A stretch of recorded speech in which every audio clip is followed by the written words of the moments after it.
Halı Mecnun şah geldi ya vay gelmeydi ya bana yarim vay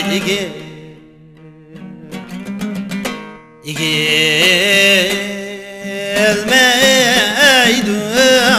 bana ya gelip alsın acını ya vay gümüle versin ey bana yasının adı derdi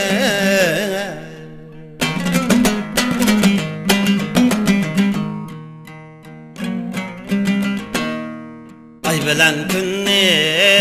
gidip elçe vay evet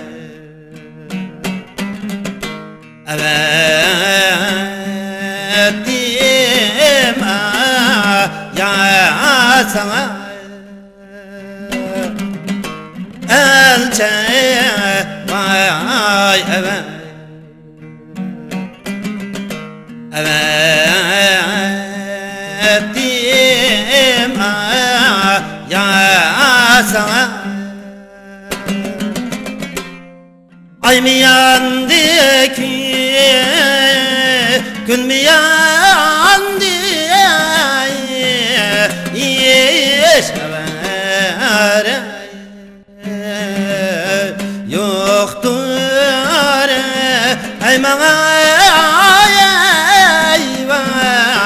yasının adı derdi ay mı yandı ki gün mü yandı yeşever yoktur ey bana